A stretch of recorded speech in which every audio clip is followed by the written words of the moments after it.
Okay, today's reading is from remarks given at a White House dinner by Archibald MacLeish, who was Librarian of Congress appointed by Franklin D. Roosevelt back in the 1930s, and he served in that position for 5 years. He was also a renowned poet and very respected fellow. And his remarks are as follows. There were some who did not wish to remember that the freedom of speech of which this country is so proud is freedom also to hear, that freedom to hear is indeed the whole foundation and reason of freedom to speak. It is not to assure a man the delight of listening to his own voice that freedom of speech is guaranteed by the fundamental law of the Republic. It is to assure the people a chance to hear the truth, the unpleasant truth as well as the reassuring truth, the dangerous truth as well as the comforting truth. The right of free speech is guaranteed by a self-governing people because a self-governing people needs to know where it is, what it is up against. There are some in this country, not many, but some, who do not want the American people to know what they are up against. There are some who attempt to stop the mouths of those who tell the American people what is happening in the world. Those who have seen with their own eyes and who say what they have seen. But the American people themselves are not afraid to know what they are up against. They were not afraid 25 years ago, or 50 years before that, or 90 years earlier. So long as the American people are told and told truly and told candidly what they have to face, they will never be afraid, and they will face it. And may people say something like that about us someday. When we asked Deon Strommer in the latter part of 2019 to give this talk, it would have been based primarily on hurricane experience. A funeral director, embalmer, and deputy medical examiner, go turn that off, please. Mr. Strommer was the morgue operations manager during Hurricane Katrina for 7 months in 2005-06, and Hurricane Maria for 2 months in 2017, then assisted at Hurricanes Florence and Michael and 2 typhoons in the Philippines in 2018. He was awarded the National Disaster Medical Systems, or NDMS, Volunteer of the Year for his work at Hurricane Katrina. Needless to say, his focus changed in 2020. Deon was deployed the 1st of February this year with the NDMS to help contain the 2019 coronavirus by assisting with the quarantining of US citizens arriving from Wuhan, China. He returned home for 24 hours to then be deployed to New York City to assist the overwhelmed medical examiner's office with the care of those who died from the virus. In May, he came home to assist the Oregon Health Authority, Oregon Emergency Management, and other state agencies to prepare for a possible second virus wave this fall. When he is actually home, Deon and his wife Amy live in Baker City and Gresham and are grandparents 10 times. To learn about the on-the-ground effects of the current virus and dealing with the devastation it causes, I give you medical examiner, disaster response manager, and grandfather, Deon Strommer.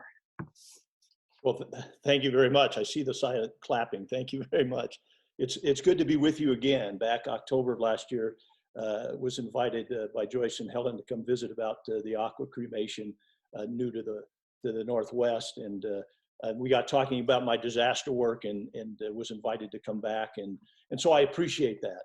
I also want to thank my friends of your group. I've gotten to know, and many of you, I recognize your faces from our visit last time. I also wanted to thank my friends John and Nancy Boyer here in Haines, Oregon. my internet was really having problems. My wife and I were scurrying to get it to run this morning, and finally we just called up our good friends about 5 miles away and said, "Hey, can we come and use your home and your internet?" And so they were gracious enough to let me do that. And so they're trying to not go on with their life behind me here as I take the next little bit of time. And first, I'm going to begin with a disclaimer. I'm a volunteer with Health and Human Services. It's a federal government organization, but I'm not speaking as them. I did wear my uniform today, but I'm speaking as a subject matter expert, and that phrasing helps me get around a lot of the legalities. As talked about in the death care industry, some of the work that I do, but I'm not representing a government organization. But I am letting you know as a subject matter expert a little bit that goes on behind the scenes on disasters and our time in the field. Something that isn't often thought about, because we do recognize and support and give all that credit to those first responders in the field that are taking care of those that are injured and need to be taken care of immediately. Often what happens with DMORT, is the group that I'm part of, a disaster mortuary response team, is that we're the last responders. Usually after an event, usually 2 weeks after an event, it becomes very political now. What do we do with the dead? And so today I want to talk about service and recovery.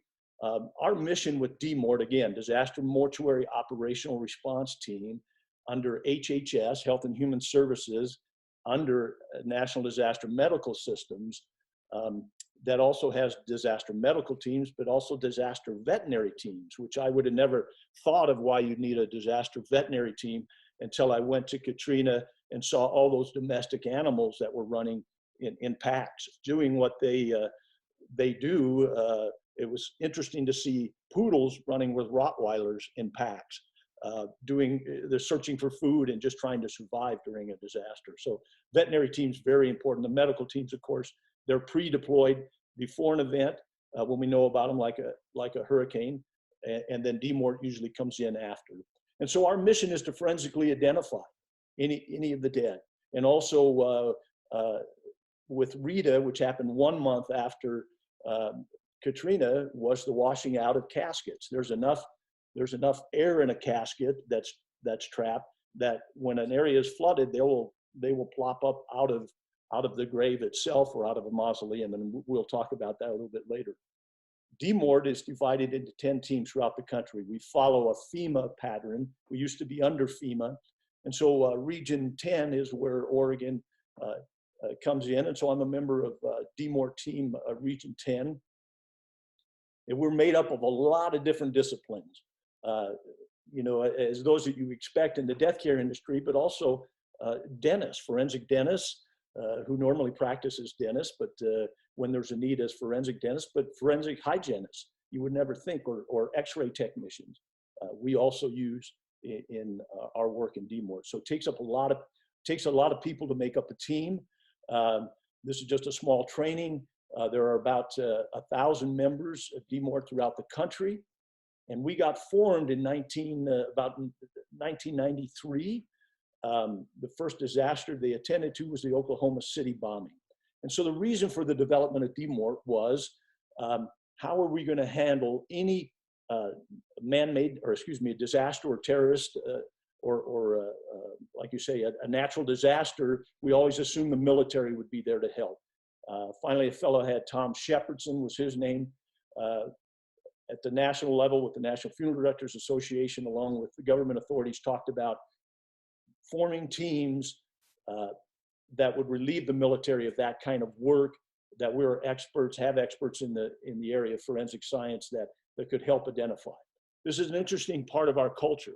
We as Americans, it's important for us to identify our dead. And we spend almost $100 million a year still identifying the 88,000 that are missing from World War I, II, Korea, Vietnam, any of our missing dead. That's still an active part of what goes on each and every year, is the identification of our war dead. So it's important, it's part of our culture that we bring our loved ones home, and we want to know who they are. And so as long as that's still a part of our custom and what we do, there's going to be a need after a disaster to identify. We just don't make trenches and bury people unidentified as they would in some countries. It's very important for us. Of course, 9/11 is really where, the first mission was Oklahoma City bombing. And then, of course, Timor responded to 9/11 for several months. And of course, that day with the Pentagon, with the almost 3,000, but 2,995 that were killed on that day. And many might remember about 2 weeks after 9/11, when we were able to fly again, there was an airline that went down in New York City, an airline that went down, and also 260 were killed. And DMORT is also formed to assist and help with airline crashes. Of course, hurricane is part of what we do, and it seems to be a lot of that goes on, as Joyce talked about in the introduction. Been very busy hurricane-wise the last 15 years. And during a hurricane, people do their best. The medical teams try to go in. There is that moment of time where you're trying to get rescuers in, and you're also trying to get people out. And it's very, very confusing time. People, I felt like at Katrina, did the best they could. They got to the high ground. And as we recovered the dead throughout the city, again, I look at not pointing fingers at anybody. People were doing the best that they could. I believe the government tried to do the best. I believe people also, and locally helping each other. But part of what we do is dealing with that difficult task of identifying and getting those loved ones back to their families. One of the ways we do that is when Urban Search and Rescue, goes in after a disaster. They're looking for any living or injured, but they'll also mark where they find the dead. And so these signs became very important at Katrina and Maria in Puerto Rico of where we could locate and find those dead. And so as here near the Superdome, as you see in this picture, we had three dead bodies under this overpass. Also, people use signs in a different way. You'll probably find some humor in this. He said, "Don't try, I'm sleeping inside with a big dog, an ugly woman, 2 shotguns, and a claw hammer." Later, he writes on the 4th of September, "Still here, the woman left on Friday, but I'm cooking a pot of dog gumbo."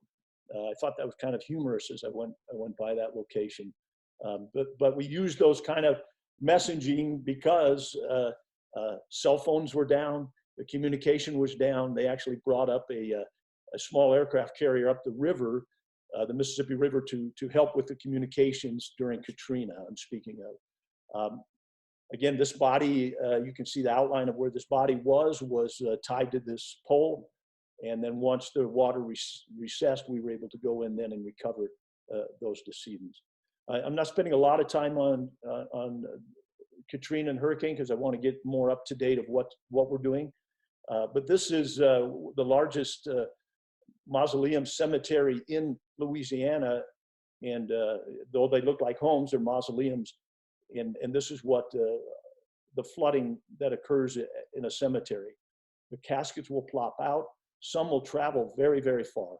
And this casket here that's up in the tree with a freezer, we found 50 miles from the closest cemetery. The storm surge, the water floated that casket up into that tree. Thought that was very, very interesting to find that out in the swamp.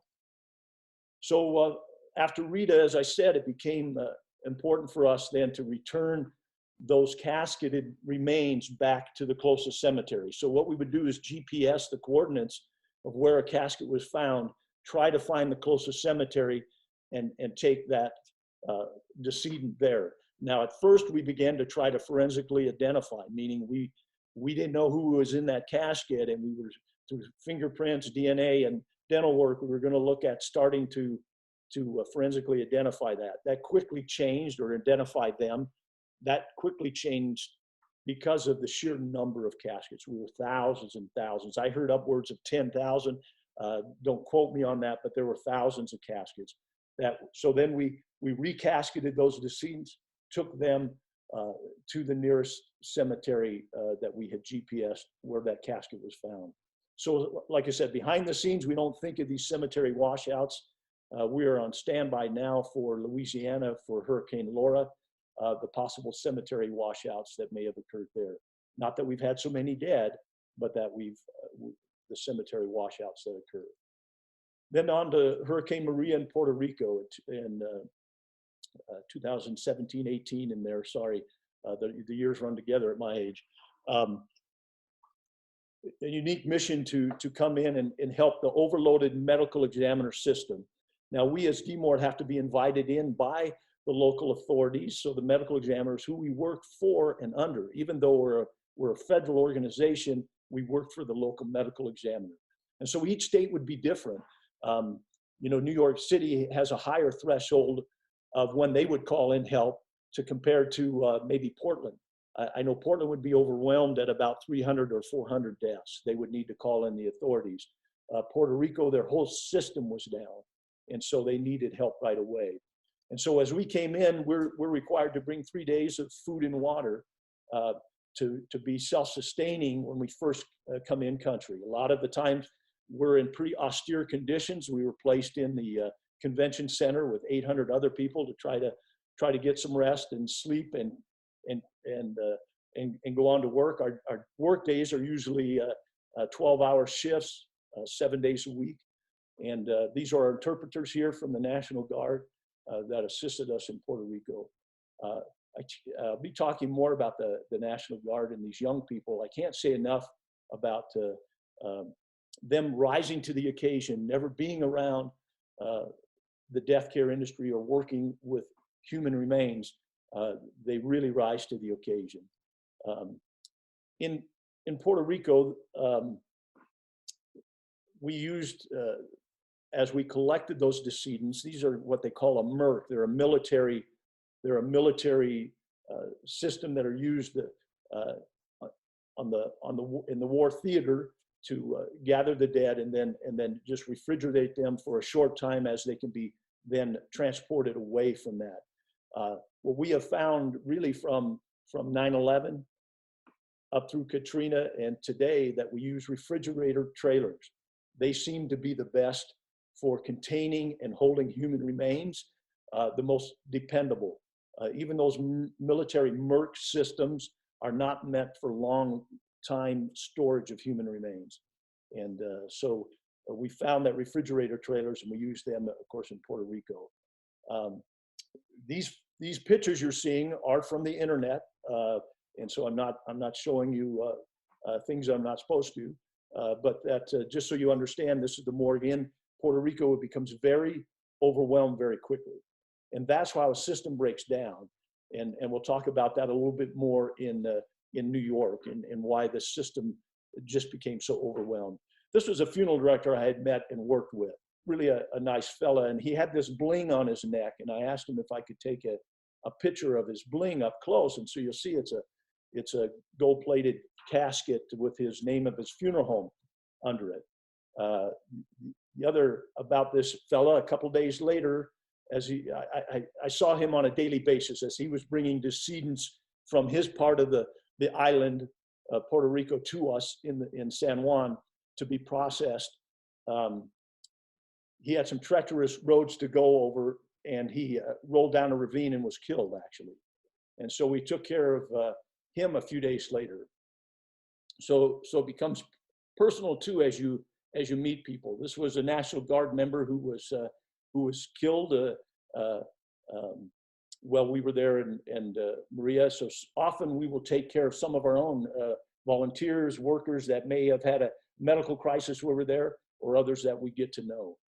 It becomes personal.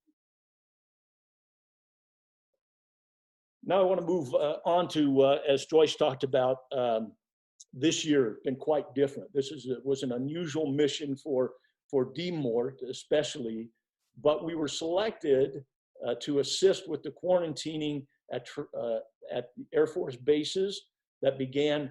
I think I got an email the first time on January 31st to be ready to deploy, and I left on February 1st, the next day. and I went to Travis Air Force Base. We used Travis Air Force Base, Miramar in California, Lackland in in Texas, and one in Oklahoma, and to start housing those evacuees from Wuhan, China.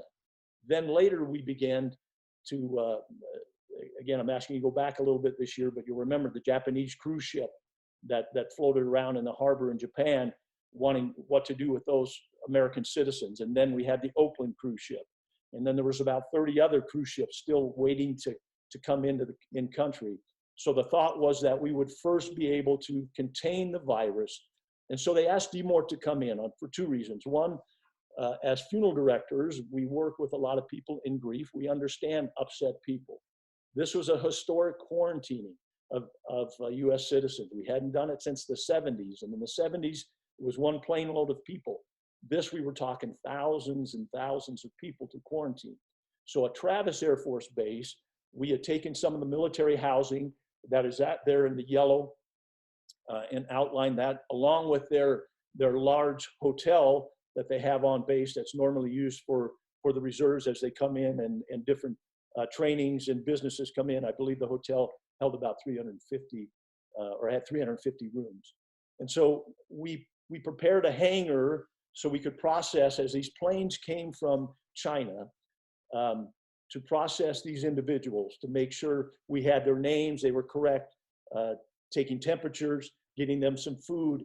And so we took over and cleaned this hangar that was scheduled to be demolished the next month in March. And as the first flights came in from China, then part of my assignment was to assist in getting those people off the plane onto the tarmac and in through processing. I think I forgot to say the second point of why we had DMORT come. The first is we understand grieving people and upset people. The second is that we understand personal protective equipment. We wear it all the time. We're trained every year. We're required to by OSHA and our licensing to wear PPE, understand bloodborne pathogens. We're tested for wearing an N95 through a fit testing, they call it.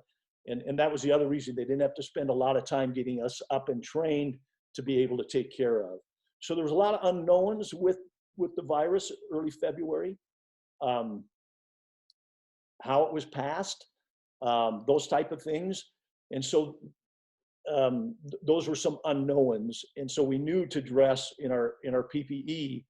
And so the government, actually the State Department, chartered these planes. They were cargo planes that they fitted with seating that they could strap to the floors, and then brought these US citizens, and that was their golden ticket out of China. They're being US citizens or dual citizens, and could come back to the US to get back to their families, or to at least be out of China and in Wuhan. Now the Chinese government did play a lot of games with getting out of China. They were several days getting to the airport, and once they were at the airport, they sat on the tarmac in the planes for 15 hours before they were allowed to be to fly or to lift off to head back to the States. As I said, these were cargo planes. They were fitted for seating, and they don't have bathrooms, and so they put some porta potties. And can you imagine? We had 6 porta potties and 15 hours in country, and then you had a 12, 13-hour flight to the States. I know many of the planes, when they came in, they had one porta potty still be able to work. And so we offloaded these folks as they came in. And part of the assignment I had was to greet them, welcome them back to the States. Many were very emotional to be back to the States. Many would get to the tarmac and kneel and kiss the ground. They were that happy and relieved to be home. Even though we read them their quarantine orders, I don't think they understood exactly what 2 weeks of quarantine means.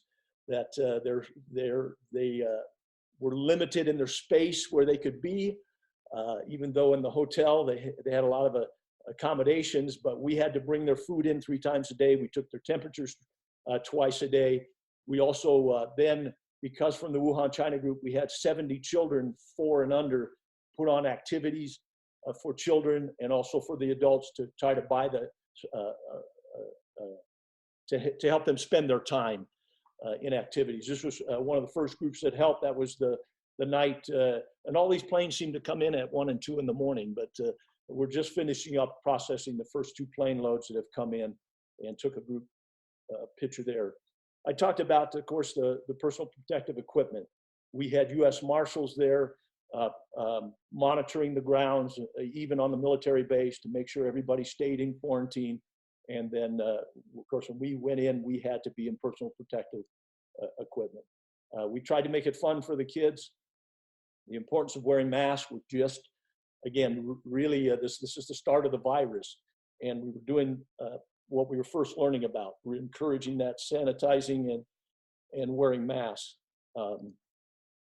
This is kind of the outdoor area where it's chain link fence. We tried not to make it seem like a prison, but you're not going anywhere. You had no access to stores.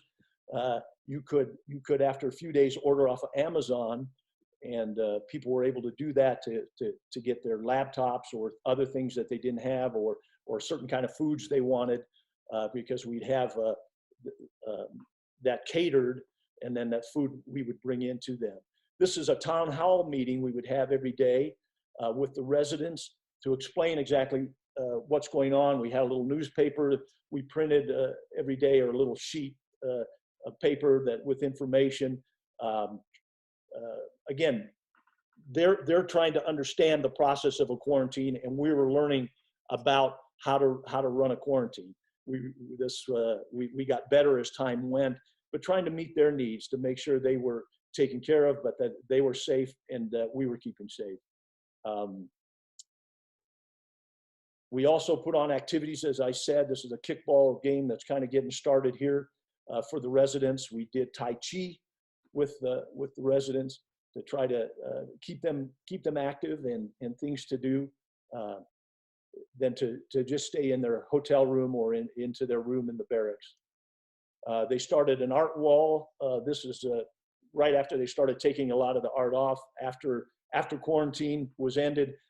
So I don't have a full picture of it, but you'll see that one in the middle up above the fireplace. This fellow began drawing every day. He made hundreds of pictures of the scenes. It kind of reminded me of maybe when in World War II, when we took our Japanese citizens and we put them in housing, or possible a prisoner of war camp where someone draws the activities of what's going on. Very much had that style. I think I have a picture of it coming up here in a little bit later. We had 2 young boys that would put on concerts for us a couple times during the week to kind of break up the monotony for them. Yeah, this is one of those drawings. This was our last meeting, as it's entitled, outdoors, as the day before they were allowed to leave the quarantine, and just going over when their buses would come and where family could be out at the gate to meet them, and just general organization. Luckily, with the Wuhan China group and the hundreds that we had, no one became sick with the virus. But again, we did not know that. It was later that the other cruise ship passengers, as we took care of them, became very sick. So Valentine's Day came and went. This is my name in Chinese. Ni hao is how I would say hello to everybody. I learned a little bit of Chinese. Sorry, this is Japanese, or Chinese, sorry. And this is our first quarantine member that got to leave. And she was so excited. Finally, quarantine is over. 2 weeks can seem like a long time. And one of our young ones leaving, they were the second ones out. She got the little dowel I showed you earlier with the face mask. She was able to take that with her. Then we were able, we got close to a lot of those folks. When you see them several times a day on a daily basis, you get very close to them. This is an engineer who taught in Wuhan, China, taught the college there with his family and some extended friends. They live in Illinois. but again, it was our chance now not to wear masks, not to have to stay away, that they were able to really get to know each other in a way for the first time. So we made really close friends. There's another family that was there with their 7 children. They both taught in China, in Wuhan, and just a delightful family. So they were able to finish their quarantine and head on with their lives.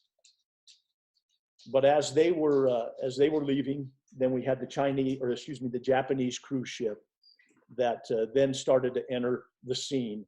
And so then we began the quarantine of the Japanese cruise ship. And this is what we saw the morning I was leaving, the chalk art. Thank you for saving us from the corona. And all this chalk art that someone had drawn just as a pastime, something to do during the quarantine. But that meant a lot. You lose time on a deployment. We would put up signs every day to tell us what day it was and what day of the mission it was. And it just seemed like all those months run together for me now. That other hangar I told you was from Travis Air Force Base, was scheduled to be torn down. Now I'm in, this picture is out of Dobbins Air Force Base in Georgia. And so you can see it's a brand new facility. We had learned better to welcome folks home. They were feeling a little bit, again, they've been on a cruise ship for several weeks and then floated around in a harbor, not knowing if they were able to get off the ships and be welcomed home. And so the plan was then to bring in these Air Force bases. As I said, Dobbins was one that we started accepting those from the Oakland cruise ship. And so we welcoming them, getting them settled. And then at that time, the states came up with a plan that some states would accept their cruise ship passengers could go to their state to finish their quarantine at home. That was something new that occurred. Not all states allowed that. Idaho and Oregon were 2 of the states that said, stay where you're at, finish your quarantine, and then we'll let you back in the state. And so as the government was learning how to handle this, not everybody's excited to be in quarantine. They were not happy about it. We had a lot of disgruntled people because, again, your rights are limited to a motel room or on a base housing, and you didn't get to go out for extra snacks. You didn't get to do your day-to-day activities. You were limited in your space and scope of where you could go. So we tried to make it more pleasant. We tried to provide those snacks and their needs. And I learned one big thing. I'm not a coffee drinker, but boy, us Americans, we love our coffee. And we had a lot of grumbling people until we were able to get enough coffee into their rooms and to them, made it a lot more peaceful setting every morning as I went into the rooms to bring their breakfast. People were really, for the most part, very good, but you can understand a lot of them were upset. I had a county commissioner out of Pennsylvania. He got his congressman on the phone, his senator on the phone. I visited with him saying, yeah, there's nothing I can do. He's in quarantine. He's ordered to be in quarantine.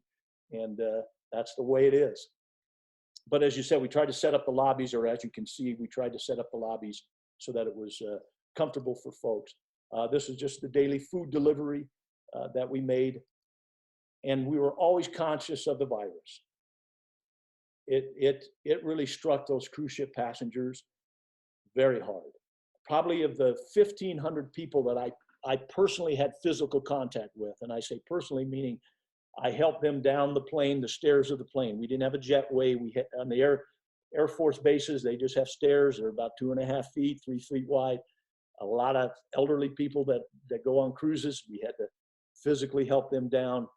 The children from Wuhan, China, I carried them down the stairs. So I had physical contact, but always in my PPE, and there was still that unknown. And with the Wuhan China group, we had nobody become sick. With the cruise ship passengers, we had 400 of that 1,500 that I personally contact with. 400 became sick with the virus, and eight died during the quarantine. So it was always a presence. It was always a concern, as it is for all of us. This is our normal dress during that time. This was St. Patty's Day. We tried to liven it up a little bit. We had a young couple that celebrated their anniversary, first year anniversary. We tried to do a little something for them. One that couple that celebrated their 25th anniversary.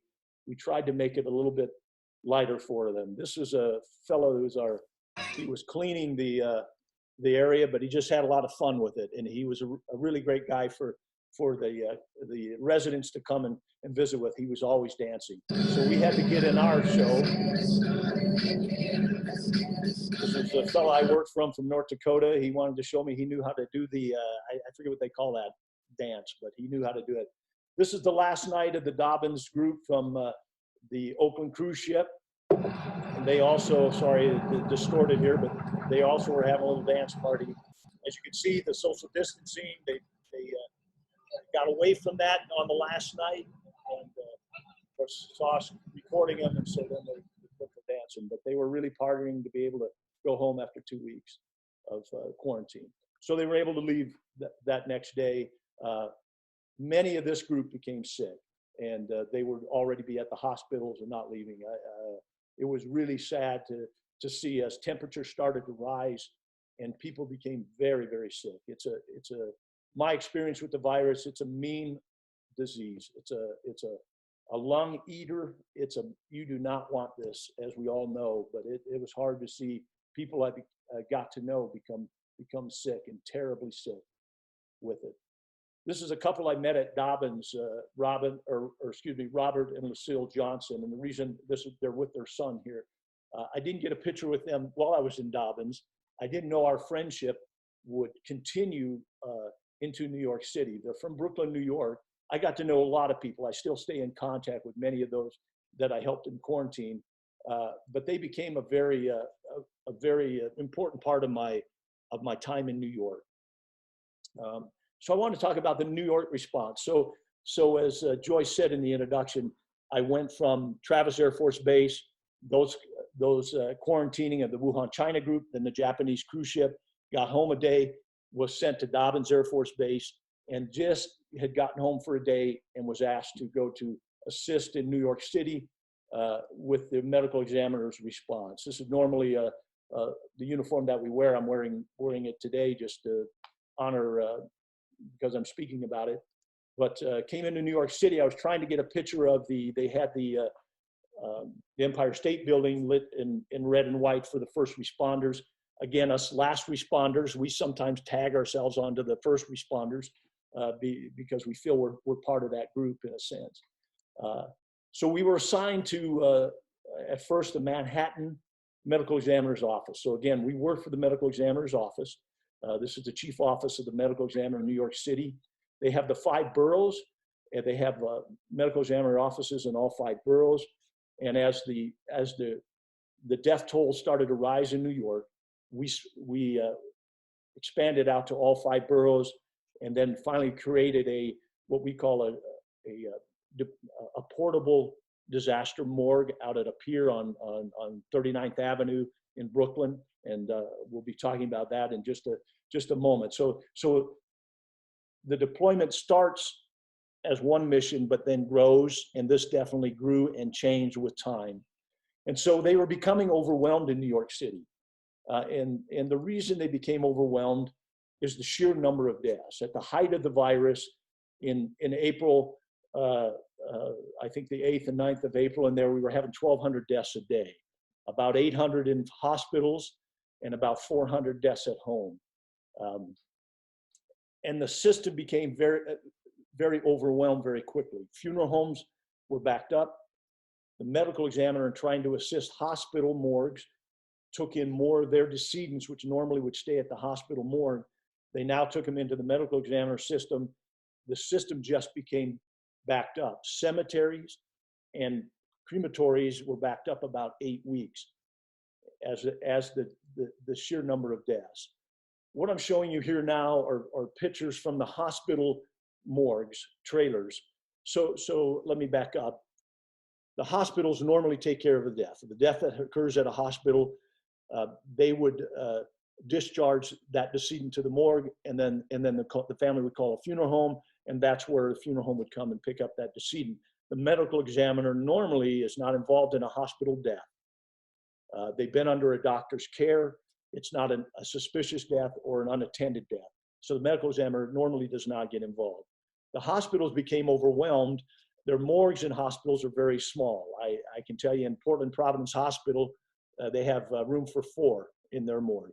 Most hospitals, of the 600 hospitals in Oregon, about half of them have a morgue. And so so they do, a lot of small town hospitals rely on the funeral home to be their morgue. So the medical examiner, to try to assist the hospital in New York, he offered to bring refrigerator trailers to the hospitals. Depending on the size of the hospital, they would bring in 2 or 3 or 4 refrigerator trailers. The medical examiner sent plans to build shelving so they could get more people in the refrigerator trailers. A lot of that shelving was not built to specs. Maybe Tinker Toy shelving is what I called it. So many of those shelves collapsed onto the next layer. And many did not put, as you see in this picture, did not put shelving in. Of course, they're dealing with a 400-pound decedent here. And so it became a political hot potato very quickly. In a disaster, dignity for the dead seems to go out the door. It doesn't need to, but that's just what happens. And it's not that the hospitals mean for that to happen. It's just they're taking care of the living, those that are injured, those that are sick. I totally get that. When a death occurs, normally at a hospital, they put it in the morgue. The funeral home comes and pick it up. Well, when they weren't coming to pick them up right away because they were backed up, weeks backed up, the decedents were left in the trailers. Those that were handling and operating decedent removal, or decedent management, as we call it in the industry at the hospitals, a lot of them were hired part-time, not ever having dealt with decedent management. So it became very undignified very quickly. The medical examiner also sent trailers to funeral homes. This is a picture of a funeral home trailer that they had backed up to their funeral home that they could help with the storage of decedents. They were doing all the creative things they could think of, but because of the hospital disaster with their decedent management, it became very political very quickly. Once the press got hold of it, it became a political nightmare. This is what funeral homes were doing. This is inside a funeral home. I was in many funeral homes where they did the best they could because their morgues were full, the refrigerators were full. They put them in their chapels or viewing areas, turned down the air conditioning as far as they could get it to try to cool the decedents. They were doing, in some cases, years of work in 4 or 5 months. I talked to some that did a year's worth in a month. They were just so busy. I talked to one firm, he did 5 years worth of business in that 4 or 5 months this spring. So it's unprecedented. This was a historical number of deaths. And this just shows the cemeteries were backed up. They quickly became backed up 2 weeks, 4 weeks, 6 weeks, 8 weeks finally before you could have a burial. The crematories also became backed up. Just the sheer number of deaths is why they became backed up. And so the medical examiner, in trying to assist, took more decedents into their system. And as they did, their coolers or their morgues became backed up, and they have very large facilities. And I was asked after a few days to go out to Queen's morgue and to assist with the Queen's operation of the Queen morgue. And they had a refrigeration system that would hold 500 decedents. Well, it quickly became full. This was the operation in New York for the federal government. They called it Operation Gotham. And this is the Javits Center as they set up the hospital rooms. It just became, we spent a lot of trips there at Javits because of the deaths that occurred. And for us in DMOR, it was very important that we have a daily routine. Yeah. As you get away from family, your communication isn't as good. Sometimes those daily routines really seem to help you in a deployment. You're kind of out of touch of what's going on in the news. You're in your world. You're focused for sure 12 hours a day. And if you're into any kind of leadership. As I was running the morgue, you know, it's 14, 16-hour days, 7 days a week. Those little routines are important to have. So we walked to work to here is Manhattan. Many people on the street see us in our uniforms and would clap and cheer. They weren't sure why we were there.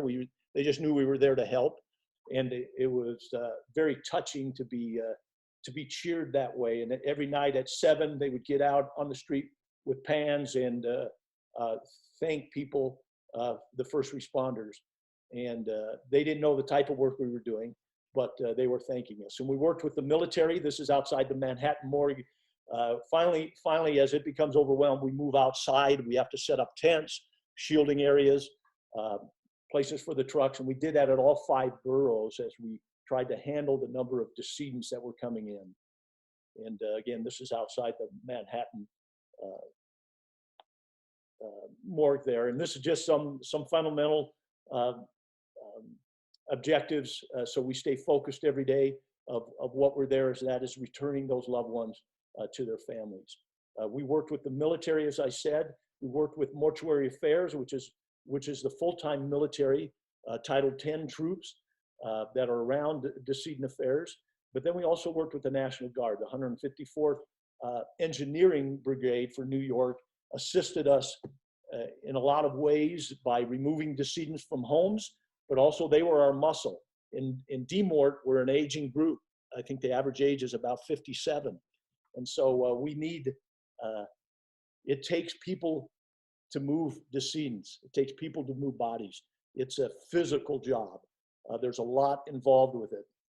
And so in working with the military, it became an intricate part. I actually, here in Oregon, just finished another training with our Air National Guard, the 142nd Wing, stationed out of Portland, that is tasked with, if we had a disaster in the Portland area, be it Cascadia, the earthquake that is planned or that they're planning for, whatever that disaster would be, they would be the ones tasked with removing decedents from the place of death.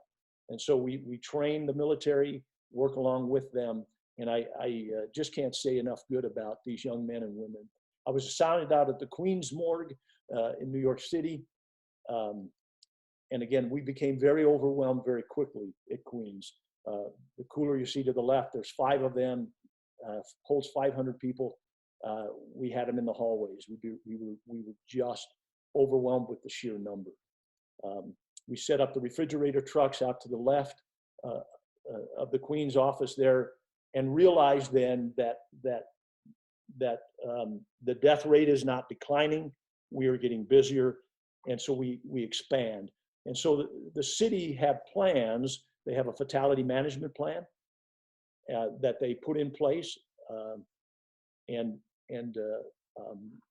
they have steps in that plan, and that each number of deaths would trigger where that plan goes. And so that's what was happening here in New York. And every day that I was in New York, I had a noon call, I wanted you to know, with our Oregon Health Authority, Oregon Emergency Management, representative from the governor's office. They were preparing, they wanted to know, all eyes were on New York. This was a historic mission in New York. Never this sheer number of deaths in one area. So the other states were preparing, they wanted to learn from the blueprint of New York. If this was to occur in Oregon, how can we be ready? Not that we would have that many deaths, but the models were showing we could, if things went sideways very quickly. Lucky to report that Oregon is dodged the bullet like many states.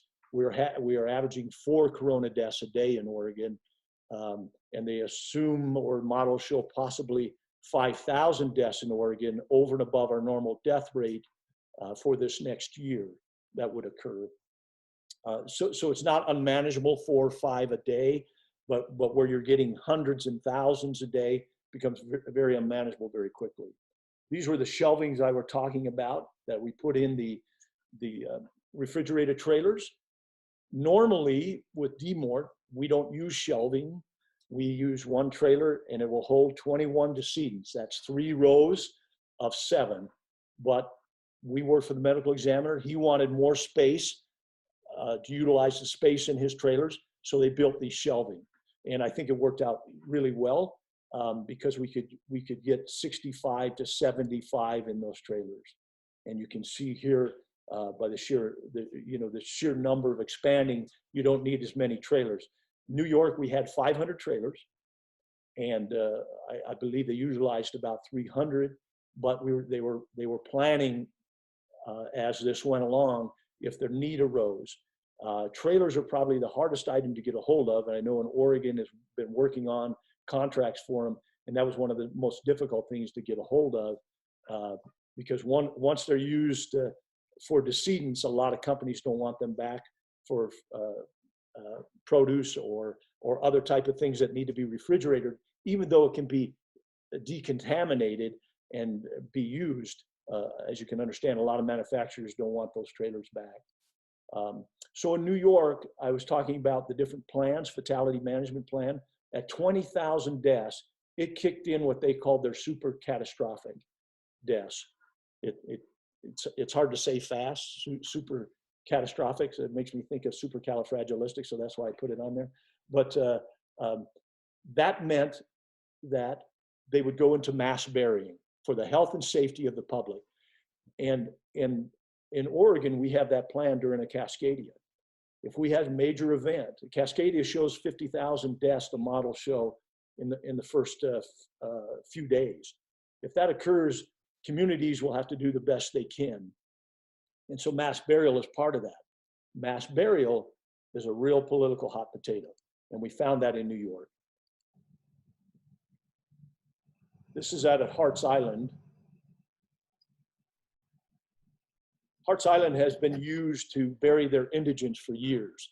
And as that drone footage appeared in the news, it became very political very quickly. It puts fear and panic in the public's eyes. And so we had to be very flexible, and the city gathered together again and came up with another plan. We were burying about 100 a day out at Hart's Island. Again, in the fatality management mind, that's for the health and safety of the public. We knew who those people were. They were identified. They were placed in pine boxes and taken out and buried and could be exhumed at a later date if needed to the families. But as you can understand, your loved ones, put yourself in that place. Do you want them mass buried at an island that is normally for indigents, the unclaimed bodies? So it became very, very political very quickly. Frank DiPaolo, who's a world-renowned death or fatality management, he was there at 9/11. He is New York's expert on decedent management. That was their plan. Most states have this kind of plan, but they realized very quickly how political this can become. So you have to be flexible in any disaster. We always call that being Gumby, but it sure can become a cluster very quickly. So the plan was then in New York, after the mass burying became very politicized, that the city purchased this pier at the end of the 39th Street.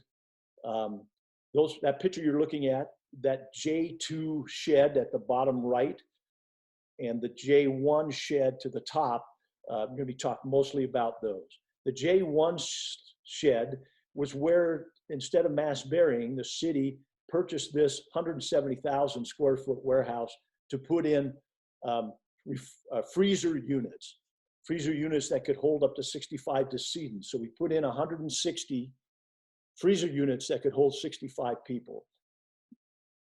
J2 shed is where we set up our portable morgue, DMORD's portable morgue. And that's the other thing, DMORD, we can come into an area, a disaster area, we have, 3 portable morgues.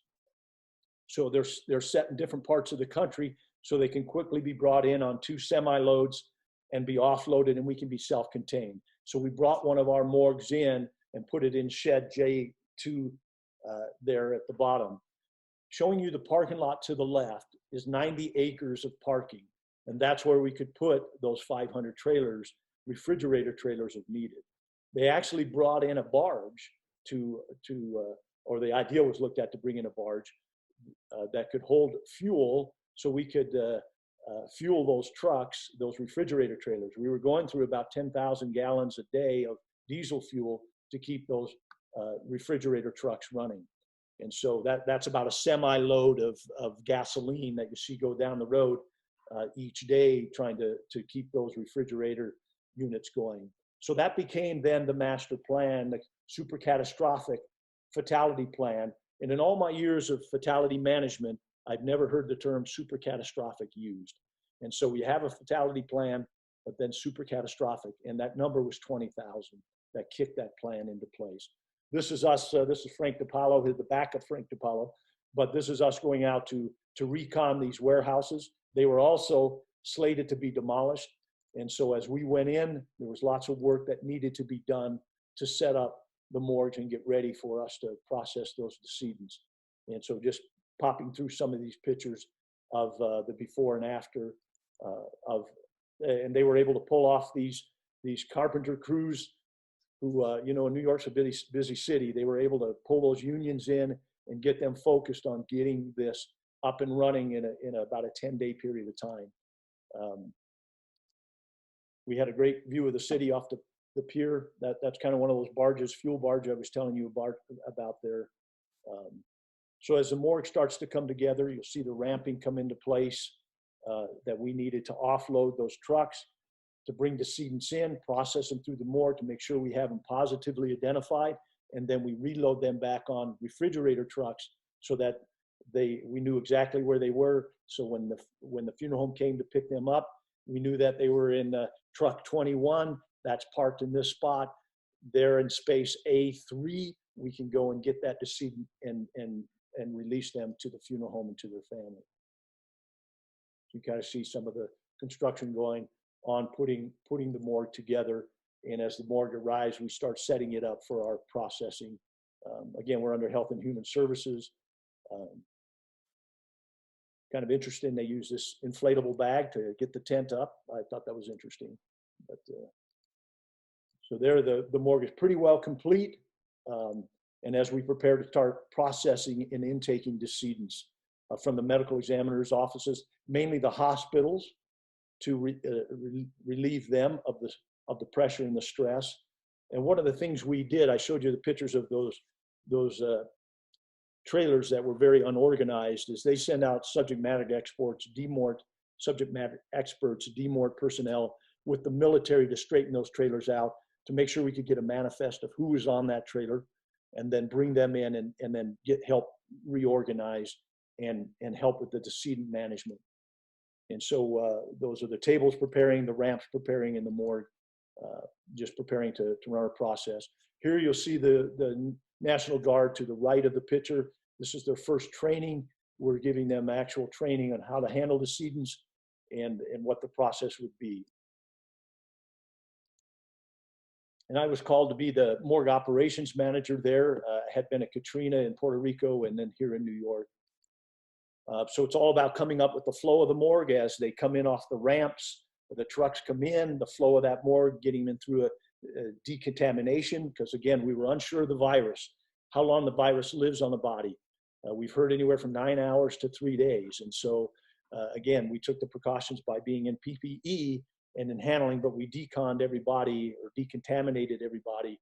We used a 200 proof solution of alcohol, 70% solution of that 200 proof alcohol to spray the decedent, spray the outside of the bag, the body bag they came in, and then as we run them through the process. So we ran through admissions, and then we would take a picture of the face. So if there's any question with the family that we can positively identify, we made sure that they had an identifier tag on them. And then as we placed them in another body bag if needed, then decontaminated before we sent them up the ramp to be put in a refrigerator trailer for storage until they could be picked up. And that storage of being picked up, that's ongoing. It's still continuing. They figured it'd be about 9 months before they were able to keep up with that surge of capacity. So this is just us meeting, talking about the game plan, preparing. We did some practice runs. Again, we run 24-hour shifts, 2 shifts of 12 hours, and running through all that process in the morgue. It was taking us about 10.5 minutes. We worked to able to get that down to 8.5 minutes and then to 6.5 minutes. And I don't know who's good in math, but still with 1,200 deaths a day, even as it started declining at 900, 800, 700 a day, we could only process about 220 a day at 6.5 minutes a person. So we were falling behind every day. And that's why it took us until June then to process and help the medical examiner catch up to the number of deaths.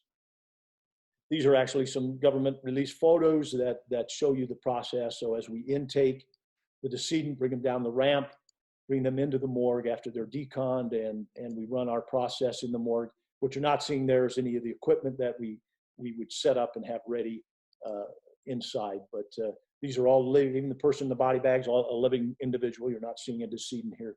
But just practicing the process to make sure we understood what the medical examiner wanted done, and that we were doing that to his specifications. And then it was taking him back up the ramp to be placed in one of the refrigerator trailers.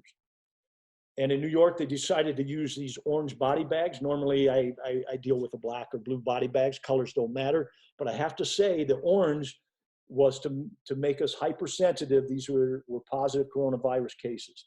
And so but that color over time, for me, seemed to have an emotional and mental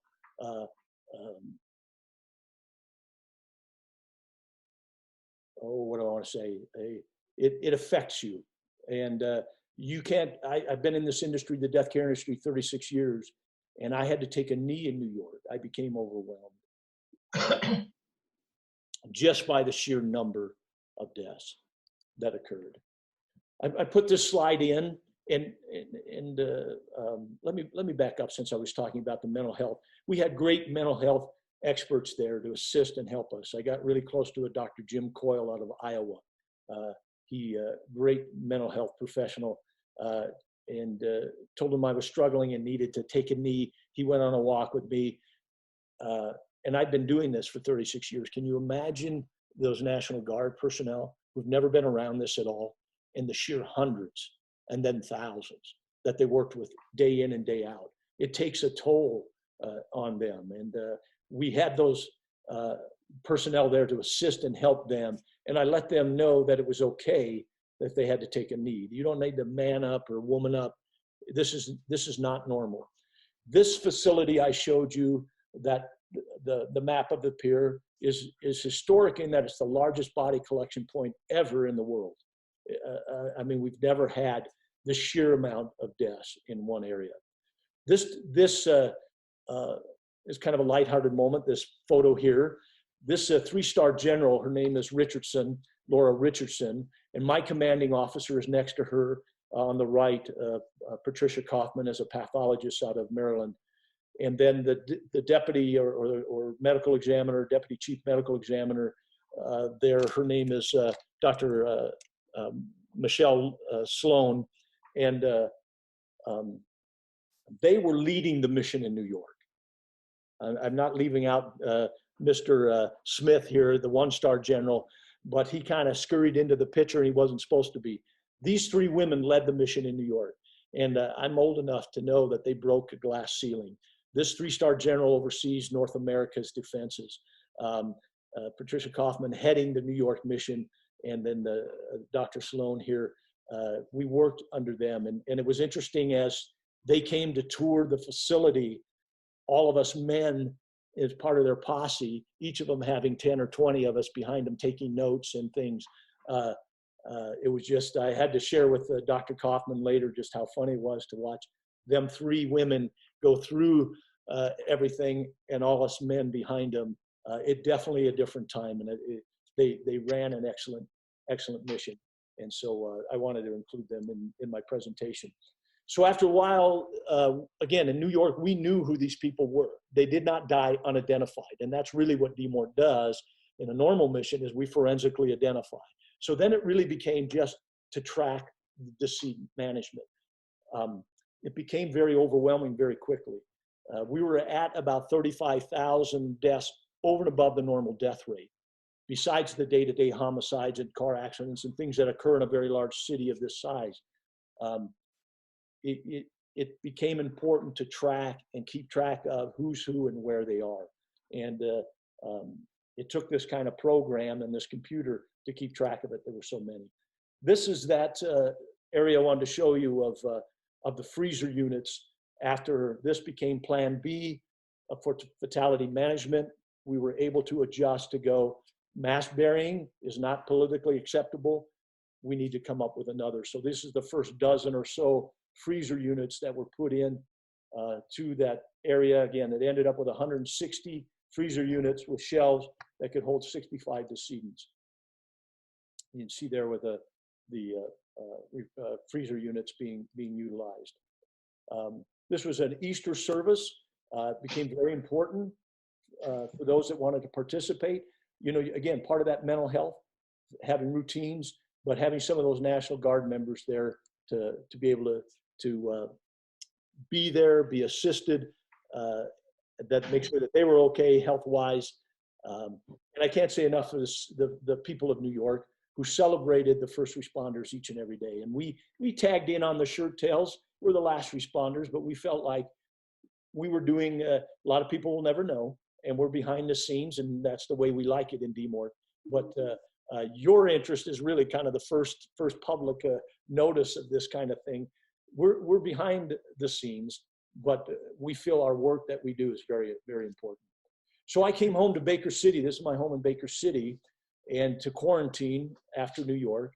And I needed those 3 weeks just to get my head back in the game. When you go focused for so many weeks and months, it was important that I could be up in my mountain home. We have some cabins there.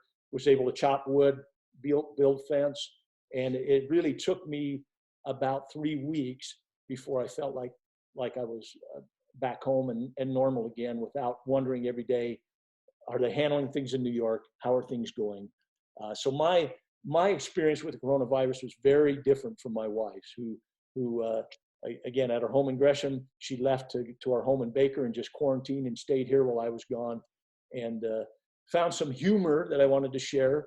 I think this is a great one about masks are the new bra. They're uncomfortable. They only wear them in public. And when you don't wear them, everyone knows. And also this great tan lines this summer. I don't know if any of you have come up with those kind of mask tan lines. But that's really kind of my presentation. Having looked at the time, I think we're good. And this is a picture of someone got me coming out of the swamp, out of Hurricane Rita, when we were pulling caskets out of the swamp. So I'll leave that as end there. But again, thank you for having me here today. I hope you found it of interest. I know my thoughts were kind of scattered, but I'm open to questions, and so I'm going to be quiet to allow those to happen. Thank you, Deon, for a very informative and inspiring presentation, both from an emotional sadness perspective, but there was, with the artwork and the way that you handled it, it was also very inspiring. So thank you for the presentation today, and thank you for your good work. We had some very good chats that could lead to questions here from Dave DiNucci as well as Ringa. I'll go ahead and ask the first question. It seems to me that with your work with Katrina and being in those southern states quite a bit, DMOR could play an important role in helping to educate some of the states where people traditionally have been mask deniers. And was there any thought about that, or any effort to kind of compare the virus to Hurricane Katrina and help people in those southern states? You know, that's a good question. I don't know if I can really answer things. I mean, I know there's little changes that occur a little bit at a time. Hopefully now people get out of the way of hurricanes. That's probably the biggest change since Katrina. People are getting out of the way, and that's a good thing. With the virus, it's still interesting. I get questioned a lot from my friends, different parts of the country. Of course, they ask me what's going on in Portland, but they also ask me what's really happening with the virus. There's a lot of deniers on the number of deaths. I think the only way, personally, to know is compare what the last 10 years of death rate is in the United States, take an average, and then take 2020's death rate. And I believe it'll be over and above By what amount? I have my opinions. I think we're undercounted, and I want to tell you why. We're undercounted because what I saw in New York, we were having 800 deaths a day, and they were counted as COVID positive because they were tested positive. We had those that died at home were never tested. They may have died of a heart attack or stroke, may have been listed on their death certificate with secondary as probable COVID. They didn't have all the symptoms of COVID. They didn't have the fever, let's say, but all of a sudden they died of a stroke or heart attack. We're finding out of studies out of Italy that the virus thickens the blood, and they think there'll be a lot more stroke and heart attack. And that's why I believe the virus-related deaths, maybe not all will be COVID positive, but they're probable COVID. And I think the only way to know that is take 2020's death rate and compare it to the average. And then you'll know that it's either COVID or probable COVID. Something has brought about this number of deaths. I personally believe it's COVID. And why all of a sudden the heart attacks and strokes are up. COVID just went above the third leading cause of death in the United States. Cancer, I believe, is the highest at 700,000 a year. Then I think it's heart attack at 500,000. I may have them mixed up. You can Google it to find out. Stroke was the other leading cause at 169,000 deaths a year. Well, COVID, once it went over 170, is the third leading cause of death in the United States. I know I've wound around your question, but I would hope people can learn from what they see and self-educate and want to change. Yeah, thank you.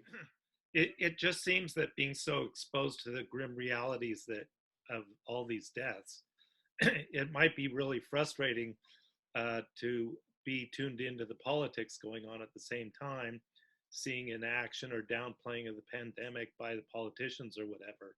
And that frustration might interfere with your work or anything. Were there ways to vent that sort of thing, or did you just have to work through it and kind of put it out of your mind and focus on your job?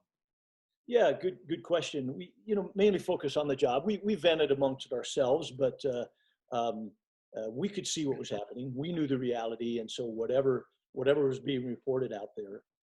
When you remarked, it made me think about a slide I didn't get back to. I showed you my friends Robert and Lucille Johnson from Brooklyn, New York, and I never finished that story. I stayed in contact, told them I was coming to New York, and because they felt like I took care of them at Dobbins, brought them food every day. They would on Sunday, every Sunday I was there, would bring me homemade meals that I could put in my refrigerator and then put in my microwave in my room. So I didn't have to go out after 12, 14 hours of work and try to scurry and find food. And when I asked them about it, try not to get emotional, they just said, "You took care of us. I wanted to take care of you." And to me, that just shows you what we are as people. That restores my faith in humanity.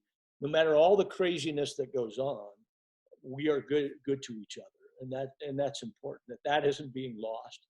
And we've become really good friends, the Johnsons and I, because of that shared experience. And so that also kind of tagged on to your question. That I think, people are going to believe what they want, I guess. But I've seen some of the reality and seen the side of it that most people would not, nor want to.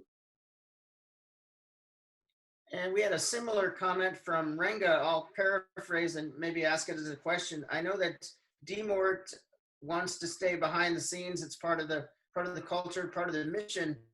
But at the same time, when people see emotional images, it does help to bring the issue home. So Renga's question was about, is there a way that we should see these things more on television, and how do you feel about that?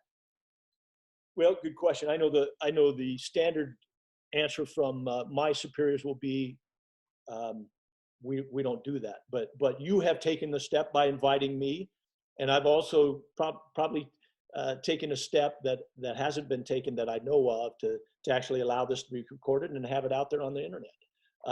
I think we're taking baby steps. I think your group has been one who's invited me in. I've had other. Again, I've shared this presentation to the governor's office, the state emergency management, the Oregon Health Authority. They're very aware of it, and they're having me go around to the 36 counties in Oregon and talk to the emergency managers once things are a little bit back to normal, or that we can Zoom meet. But they do want to get this message out that part of their messaging is being prepared, first of all. And I think maybe that's the way to put that, is just being prepared. But it'll take somebody to do a documentary or something like that wants to get the word out. But the official government line will be, no comment kind of a thing. Okay, let me find my thoughts here. First off, thank you for your presentation. I have to say, I almost didn't tune in because I thought it'd be way too depressing. But honestly, it's really interesting. And thank you so much for your work. That's amazing. I always wondered what was happening to those refrigerator trucks sitting on the streets of New York. So this answered my question. My first question is, you mentioned early on that Oregon has an emergency plan for COVID, and I'm curious what those plans might be. Very good, very good. I'll have to tell you, thank you, first of all, personally, but it's a team effort. I didn't talk a lot about the team. It takes all those disciplines coming together, the National Guard, all those folks, pathologists, anthropologists, all of them. I guess maybe I'm just the face with you folks with it, but we have actively met. We meet twice a month with Dr. Sean, Sean's going to shoot me. I forgot his last name. Sean Hurst. He is our state medical examiner's office. Candy Cates leads the Oregon emergency or Oregon Health Authority's effort in this of being prepared for the COVID. We are more prepared than we ever have. And I say that because I've been involved with Oregon's emergency management since 2009 at the state level. And they weren't so ready. You would think after 9/11 that states would be ready. They just weren't ready. We are ready now. And that's because of the leadership, I think, that the governor's office taken on this, especially their representative with the governor's office, Richard. He has seen to it that all these disciplines are coming together and the word is getting out. So the plan is we're prepared for a surge. They have contracts written with refrigerator truck companies, those type of things, to handle the decedent management of it. The hospitals, as I've listened in on them, are prepared. They've not been near capacity or at capacity. They feel like they're very prepared. The decedent management is always an afterthought with hospitals. It's just what it is. Like I said, Providence, one of the biggest hospitals in Portland, their morgue holds 4 people. Across town at Legacy, I think it holds 3. Sunnyside, I think, can hold 10 if need be. So OHSU, not such a big morgue. So they needed to get those refrigerator trucks lined up. So on the decedent end of things, the state medical examiner is ready for that. We're actually put plans in for volunteers from the mortuary school, some of those students coming in to assist if we become overwhelmed at capacity.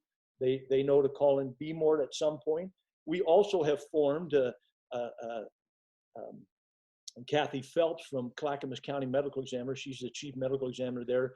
Kim Delano with Multnomah County Medical Examiner. They formed Northwest Response Team that is also prepared. So it's like DMORT on a state level, that they could go anywhere in the state to assist with our Oregon people first to handle any surge in capacity up until if we need the Fed's help. But Oregon, I feel for the first time in a lot of years, is very prepared for this type or another kind of emergency disaster that could occur. We just finished training with the Air National Guard on their portion, which would be going in the field and removing decedents and bringing them in to the medical examiner's office. And then we practice or have trained every year with our Northwest Response Team, those members, to be ready to operate a portable morgue if needed. So I believe Oregon is more prepared than ever. So during Hurricane Rita, which was in 2005 following Katrina, many residents on Bolivar Peninsula, Texas, they refused to evacuate. So people saw their neighbor, there were only 2 houses left standing, but people saw their neighbors floating, clinging to doors and things like that. So my question is, were these people later found? I mean, there was no follow-up on the news or anything, or do you know how many were never found? Good question. I know that at Rita, we mark officially the death rate as 1 death and a washout of thousands of caskets. I've heard as much as 10,000. I don't know if that's gotten stretched, but the number of official deaths were 1. Now Katrina, we took care of 1,840 some deaths, knowing that many were not found. Some talk of washed out into the ocean. I don't know how many were not found from Katrina. Rita, I've not heard that any were not found. So yeah, I'm not sure on that. But I know officially it's 1 death with those cemetery washouts. And I think that's their experience there at St. Charles, because with the Rita mission we set up at St. Charles and worked with them. That was our staging point for gathering caskets out of the bayou down there. So, but now St. Charles is pretty well washed away from what I understand with Laura. We have short questions from Wayne and then Joyce, which I'll go ahead and read. Wayne would like to know, did any of your staff get sick from the virus? Good question, Wayne. No, and I have followed up with, we stay in contact with many of the group from the quarantine group, those that assisted and helped. The CDC monitored us after we got home. We still took our temperatures twice a day after we returned home for a month. And with New York, I'm in contact with many of those that I worked with. I know of no one that has become sick that's handled decedents with the DMORT mission or from the quarantine group that DMORT was assigned with. We've had no deaths. Now, I must say, or no sickness that I know of. We have 1,000 members of DMORT. When we went to New York, we were tough to, it was hard pressed to get 75 people to go. And I can understand that. And I'm not patting myself on the back. I'm just saying that we were the canaries in the coal mine. There was a lot of unknown. We knew that those doctors and nurses were getting sick. What about us last responders? And so there was that unknown. But once we got the first 2-week deployment in, no one was becoming sick. Then the rest of DMORT made their schedules available to come in and help with the rotation through there. And that mission went, like I said, from the end of March all the way into about the 8th of June in New York. Okay, it looks like you answered Joyce's short question, but let me check on that just to make sure. Joyce, did he answer your question? Yes, he answered it already. I just wanted to know if that preparedness overlapped with earthquake preparedness, but obviously he was talking about any catastrophe. Yeah, it does. It does cross over. Yeah. And all the best plans in a disaster go out the door when the disaster occurs, but you got to have something in place to start with. And then you got to be flexible after that. Well, I thank you. And I will say one of the things that has changed since these planning is no longer is it a 3-day or 72-hour kit to have water and food. They're now asking you to be self-dependent for a 2-week period of time. That's how long it may take for help to come. So any if you're thinking water or food storage or supplies you may need, think of 2 weeks would be my parting advice with disasters. Thank you so much. Thank you so much, Deon, for the presentation and for your great work. So, Deon, before you run off, yeah. we're going to present you with an HGP mug. Oh, That great. we'll be mailing to you. Thank you very And much. we appreciate your time. Yeah, thank you. You're a wonderful group. It's been great to get to know many of you. Yes, thank you very much for having me. I appreciate it. Thank you. Yep. Thank you. Thank you so much.